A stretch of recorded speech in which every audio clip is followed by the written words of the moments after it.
Lands and also the Ministry of Lands to see that that is there too. Yes. I'll very much appreciate if you give us an update on the National Policing Housing Project. If you go around, you realize there are so many projects that have stalled. And two, you can give us a comment on the Kenya-Somalia security wall building. How far with it? Then give us a position on the Haiti mission. What's the situation on the missing of one officer, Benedict Kabiru? I'll appreciate it. First of all, let me say that you started with what? You have asked too many questions. The housing project. Housing, you will hear also in the Chukwa Law Salama, it's a big concern for the security team. Under the housing fund, 17,000 houses are going to be built for police officers to occupy. And that will include in Garissa and many other places.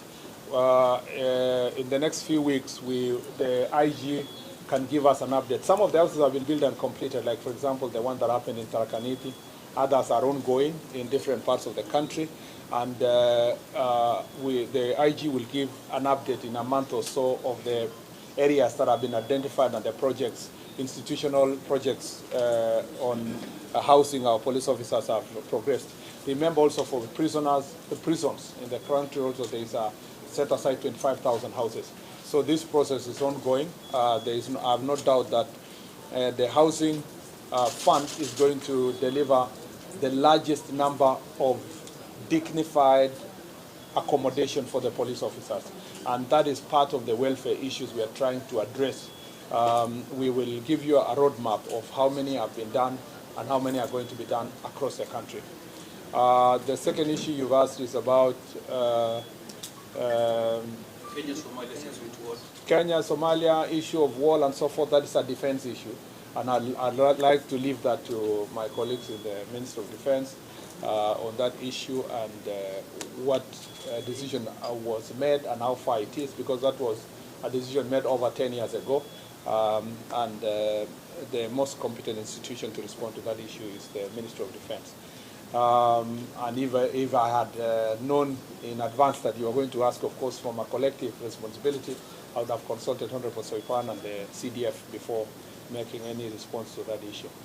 On the third issue, you're talking about the mission to Haiti. Mission to Haiti has been very, very successful, and we truly appreciate the work that is being done by officers. Many critics thought that by the time we sent our officers, and it was written even in social media, some newspapers and media houses broadcasted that this was a wrong mission, that Kenyans will be coming back in large numbers, in body bags. But see what has happened. A successful mission that has been done by officers. They have secured critical installations in Haiti. The Haitians now are going about, for the first time, the Haitian children did the exams, successful national exams. They were able to secure the airport, which is now functioning. They have secured the communication mast in Haiti that is also functioning. They have secured also the issue of the police headquarters and the administrative unit. All the government square is now operational. And that the gangs, the leaders of the gangs, who are very terrible, are now in hiding, thanks to the work that has been done by our security forces. And imagine, this is just a small portion of the 2,500 forces that were promised. Kenya contributing over 700. And for that reason, the president is in New York, and he has been making a case of UN properly backing the security mission in Haiti and ensuring that the Haitian people can enjoy the relative peace they have enjoyed now across the country with greater support. The promises that were made by development partners and friends were not delivered to the level that we require. Unfortunately, in that mission, we lost three of our officers. Yeah, three of our officers. One of whom is Mr. Benedict Kabiru. Mr. Kabiru lost his life in unfortunate circumstances that were actually not directly related to the shooting by those people. I think it was in the case of protecting colleagues. And the whole report is going to be made public by the IG, but the family has been informed. The National Police Service visited his family yesterday. It may have been, I saw some people raised concern that the message from the president went public before his family was visited. When that news was confirmed, the National Police Service dispatched a team to visit the family. But the synchronization of time made it such that by the time the president was making the statement, I think our officers had not reached the family. But eventually the family was visited, informed of this very unfortunate circumstance, and we continue condoling with the family of Mr. Kibero. Necessary arrangements will be made to inform. The family has been informed of the circumstance under which he died, and all concerns surrounding his demise have been addressed with the family. What will be necessary will be made public in due course. Why is his body? That's why I've said those other details will be made public in due course, based on the conversation the family has had with the Inspector General of the Police. And when the family will give us permission to give more details, we will do as much, because we respect the family. On the question of I think, yeah, that's what the all questions that you are asked. The last one. Lastly. Shaban, you can have a second by Shaban, and then Seth, and then we close it there. You can ask the others during the forum. Huku serikali ikiendelea kupokea bunduki kutoka kwa majangili kama tunaona ripoti ya 27 jana. Jana pia kuna madai ya mashambulizi kutokea Kainuka, watu wawili kufariki eneo la Kainuka, na majuma kadhaa yamepita. Shule ya sekondari ya Kainuka pia ilivamiwa na kuchukuliwa. Ningependa kujua habari ya hivi punde zaidi kuhusiana na hilo. Huku nikiangalia kuna mechi ya Mogadishu City na Kenya Police ambayo mlizungumza jana kwamba upelelezi umekwisha anza na Somalia kupitia ubalozi wake nchini kuomba msamaha. Je, katika mashauriano na Wizara ya Mashauri ya Kigeni ili kuhakikisha kwamba hali hii haiwezi kuleta mgogoro kati ya mataifa mawili kwa sababu ya kuchezea bendera ya nchi kama alivyosema Bwana Douglas Kanja, sijui serikali inashirikiana vipi kati ya wizara hizi mbili huku mkiendelea kufanya uchunguzi? Kwanza ningependa kusema kwamba tangu tuanze operation maliza uhalifu katika North Rift tumepata success kubwa sana. Tumeshukuru sana maafisa wetu wa polisi wakishirikiana na wangao na wananchi kwamba kwa mara ya kwanza tumerudishiwa bunduki zaidi ya 200, jambo ambalo haijawahi fanyika siku nyingi, na sehemu ambayo hiyo imefanyika zaidi ni hapo Marakwet, West Pokot na Baringo counties.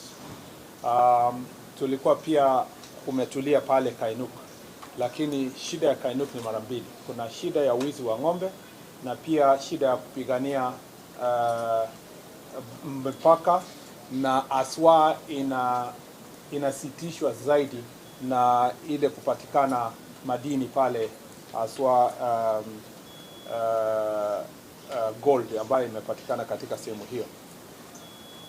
Kwa hivyo ningependa kusema kwamba hiyo 3 complex issues, mambo ya gold, mambo ya wizi wa ng'ombe na mambo pia ya kupigania mipaka, ndio inarudisha uhasama kati ya jamii mbili ambazo wanaishi karibu na Kainuka.